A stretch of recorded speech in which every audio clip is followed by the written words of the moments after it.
What's up, guys? Welcome to this week's episode of Merrick's Garage. Before we start, go ahead and hit that subscribe button if you are not a subscriber. And I happen to know that about 70% of you are not subscribers. Why not? It doesn't cost a thing, just a button click, and it helps me keep bringing you guys content and delivering the stuff that we all love, which is square body trucks and killer builds. With that said, let's jump into it because I have a lot of stuff to go through this week. I think it's time for a Merrick's Garage real talk about the true physical cost of building a truck like this, because no joke, I am broken. I am beat. I am tired. I am worn out. I'm running out of steam, and at this point, it's a race between my body failing me and this thing rolling out of the shop.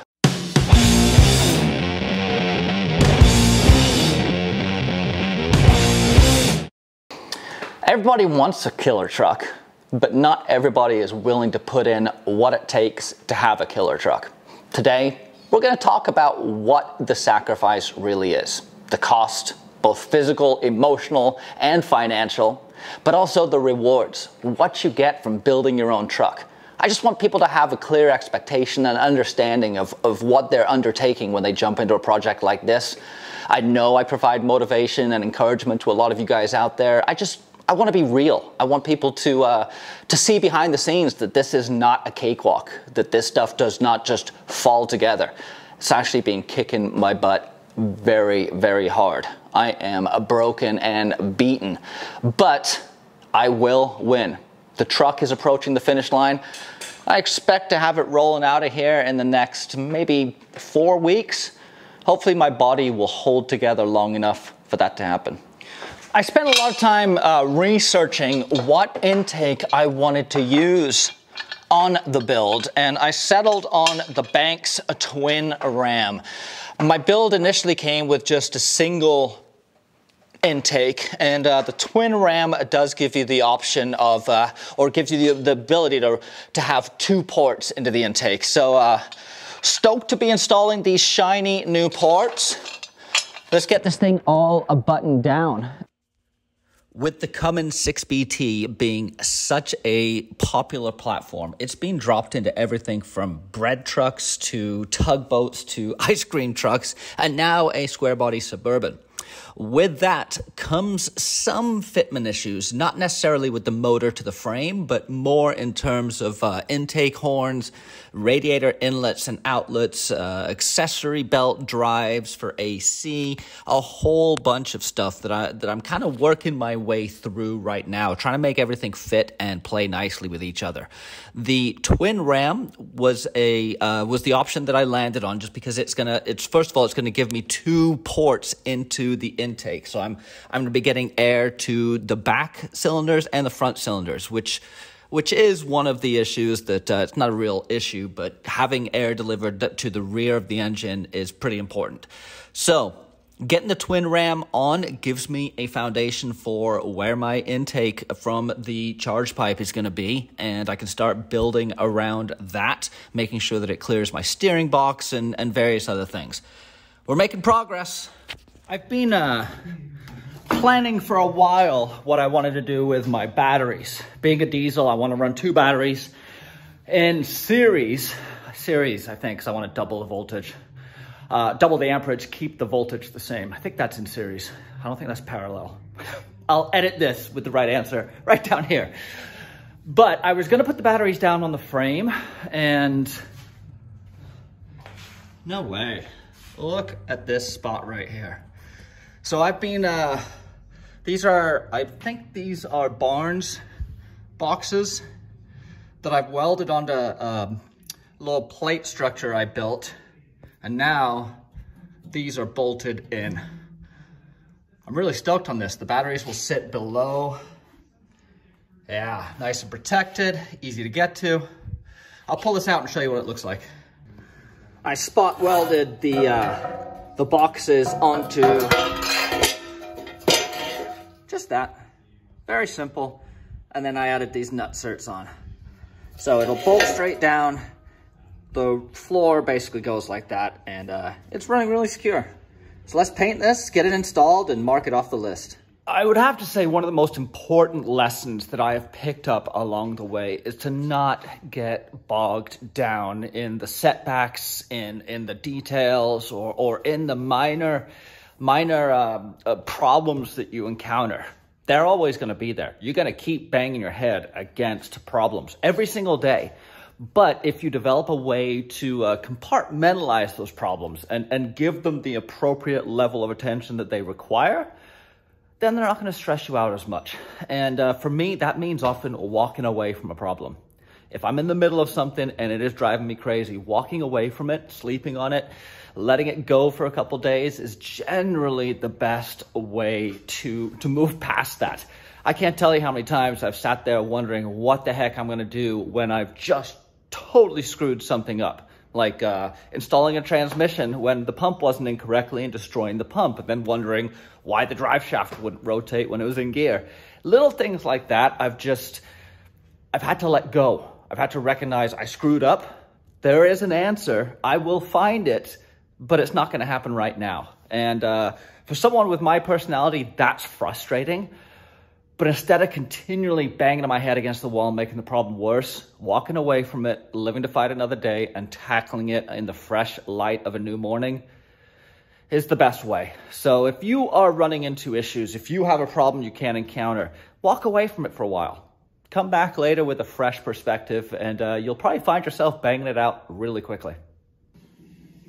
Doing a lot of brake work on the Burb, and I wanted to make sure that I was getting good flares, because I've done this before with the cheap tools and they don't work. But look at that flare. And I'm doing it with this guy right here, and it's so slick. It comes with a bunch of different dies, depending on what size line you're using and what kind of crimp you want. And then you basically dial this guy in, depending on the position you're in. So let's do one and I'll show you how it comes out. I gotta cut this down a little bit because it's gonna be going right here.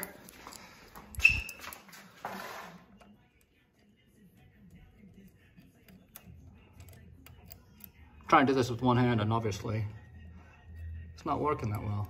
Okay, so that is going to right there.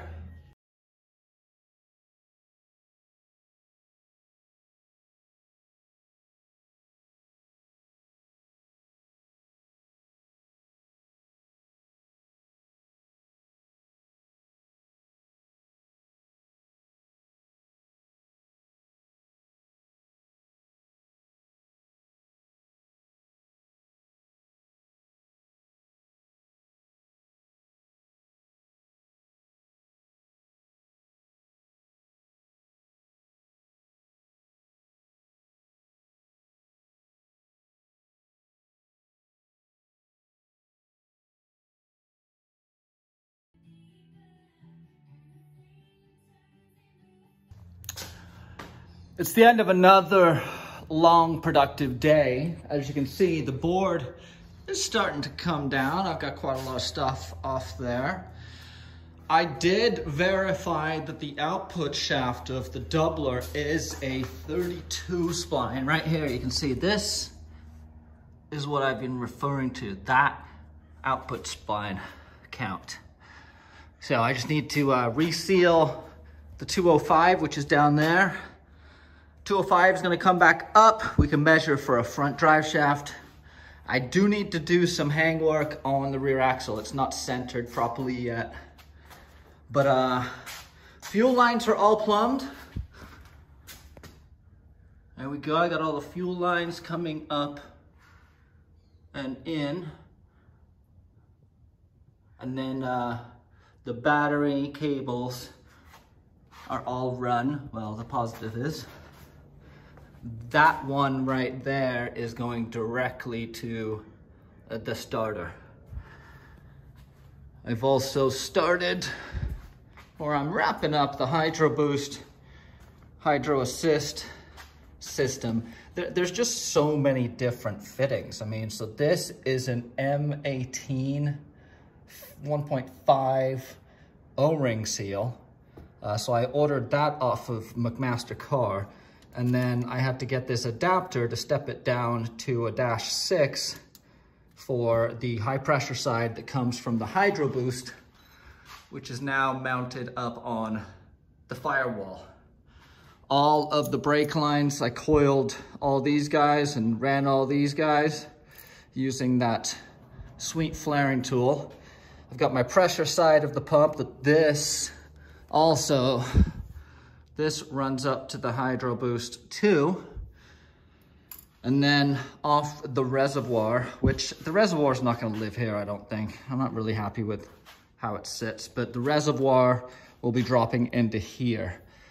So essentially what a Hydro Boost system does is it replaces vacuum with hydraulic pressure. So instead of having vacuum, which with a diesel, you don't have a lot of vacuum. They don't make much vacuum. So I'm actually gonna have to put an ancillary pump, vacuum pump on here to run the HVAC. But for the braking, the Hydro Boost is the way to go. You can build a lot of power from the pump. And the pump's basically doing double duty. It's pushing fluid through the Hydro Boost. The Hydro Boost then sends it down to the steering box and bleeds pressure off itself to use for power steering. And then off the box itself down here, we've got obviously the two lines going down to the ram. I've also been able to get the E-locker all buttoned up and my vent line ran. Yeah. It's coming together. Little by little, I am tackling the beast. Stoked. Look at that. That looks so cool. Yeah, right on, right on. Whether you are working outside under a tarp, on the side of the road, in a garage, or in a shop, keeping clean is paramount to success. If you do not keep a clean workspace, in my opinion at least, you're setting yourself up for failure. You're setting yourself up for disappointment and hours wasted searching for the right tool or tripping over things or breaking stuff because everything is a mess and you don't know where anything is and you're always knocking things over. I make it a habit to clean probably 2, 3, 4 times a week, depending on how much mess I'm making. All of my work happens in the same workspace, whether I'm building brackets, welding, fabricating, making tons of dust and grinding, or whether I'm doing electrical work or installing an engine. It all happens in this 700 cubic foot space, square foot space. That means I gotta stay organized. It means I gotta stay clean. It means I gotta keep putting things away, taking them out, putting things away, taking them out. It's a ritual, it's a routine, and it helps me persevere and push through. Coming into a dirty shop in the morning is not fun. Cleaning a dirty shop in the evening is not fun. But knocking stuff over and not making progress because you can't find anything is even more not fun. if that's a phrase. Several years ago, I was gifted a book by a dear friend of mine by Ryan Holiday called The Obstacle is the Way. And I know you guys didn't sign up for a Book of the Month club with Merrick's Garage, but I highly recommend checking this book out. It flipped my perspective on how I was approaching difficulties and challenges. The main thesis of the book is the obstacle is the way. When we encounter hardship, when we encounter resistance, when we encounter roadblocks and setbacks, our human nature is to run from them, is to find a different way, is to move past them by whatever means we can. And oftentimes, the obstacle is the way. The lesson to be learned lies at the other side of that obstacle, and surmounting it, getting through it, picking up the skills necessary to tackle it are what we need to do. And that book has really instilled in me a fresh thinking as to how I approach these builds. Just off the top of my head, the challenges I've had have been intellectual and ability-wise. I didn't know what I was doing. That was my first roadblock. I didn't know what I was doing. And so tons of internet research and time spent scouring forums, and then just basic hard work figuring out how to do stuff with a lot of failure was my first challenge. I then had the challenge of space. I didn't really have anything other than my driveway to work in, and I tackled some pretty labor-intensive projects, building a frame in my garage and swapping it under the blazer in the driveway. That was a big obstacle. And then I had another obstacle of how do I build this burb? How do I acquire the parts? How do I learn diesel? How do I do all that stuff? Every time I've encountered resistance or something that's impeding my forward progress, I've gone back to the lessons I picked up from this book. And it's not just the author talking about his life experiences. He pulls from a myriad of different eras and leaders, from Roman generals to presidents to CEOs, and the way that they have tackled resistance, impediments, roadblocks, obstacles in their path. So I highly recommend checking it out. It's called The Obstacle is the Way by Ryan Holiday. And it's proven very useful to me. In times of doubt, it's reassured me that if I am struggling and persevering, then I'm most likely on the right path.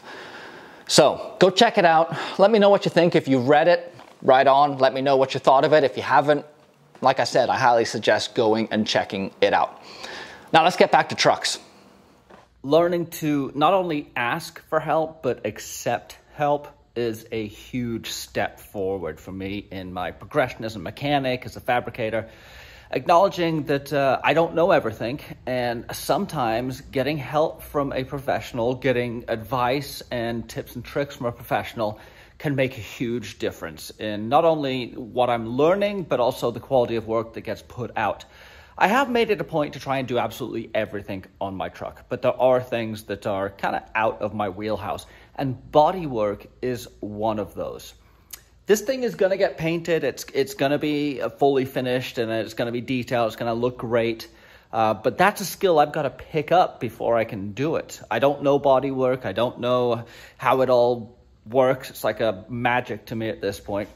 But a neighbor of mine who happens to be a square body dude, his name is Juan, is a body shop guy a couple shops over. And he came by and he's helping me pull a dent out of the front passenger quarter. You see, about a year ago, I took my eldest, my teenage daughter, on her first drive. I wanted her to start getting some experience behind the wheel, and so we went and found a parking lot, and I thought the Suburban would be a perfect vehicle to test drive. I mean, why not? It's 30 feet long, it's on 35s, it has bald tires, and the steering's all whacked. Well, she hit a tree. It's my fault. I shouldn't have taken her out in the burb, but she hit a tree, and she put a little dent into the front quarter, which wasn't a big deal to me. It's kind of nostalgic, but I didn't want to fix it. So my buddy Juan came over and he did his magic, and I stood and watched. Check it out.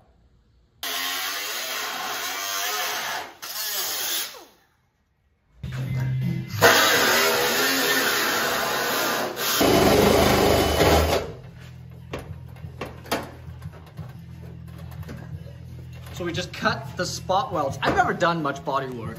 Bodywork is not my strength, but apparently if you just cut the spot welds, you can pull the metal off. I would have just replaced the whole fender, but I'm glad I didn't have to do that. I kind of want to keep it original as much as I can. Yeah.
you can't even tell where it was. It's amazing.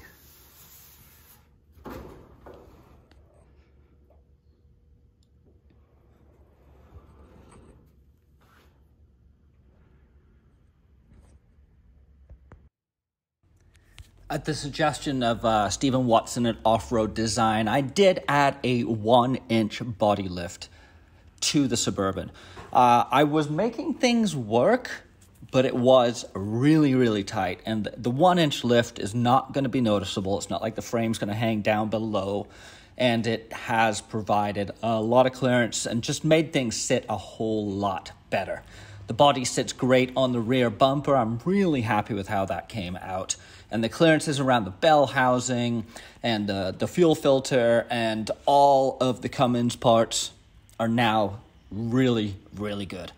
I'm really stoked on how this thing looks. I cannot wait to get it back on the road. And like I said, the end is in sight. The body came down. It's back off again. I'm sure it'll go down and come off again before I'm all done. But it's good to see that the pieces are starting to fit. So in this video, I've talked a lot about how hard it is to build one of these trucks, how much pain it is, how much work it is, and how much time you spend.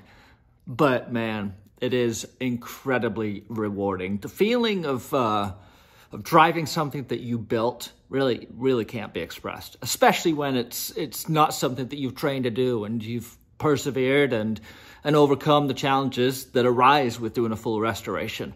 Touching every bolt on the truck gives you a tremendous amount of respect for the engineering that went into it, and you also get a really good understanding of how it works. If you have any inclination, if you have any desire to build a truck, do it. You won't regret it. You may be tired, you may be bruised, you may be beaten, but you're still going to be glad you started. We'll have more for you next week. In the meantime, go ahead and check out this video up here. It's got some detail on when I built the frame for the Blazer. That was a doozy. Give me a subscribe, a like, check out my Patreon, and we'll see you next week.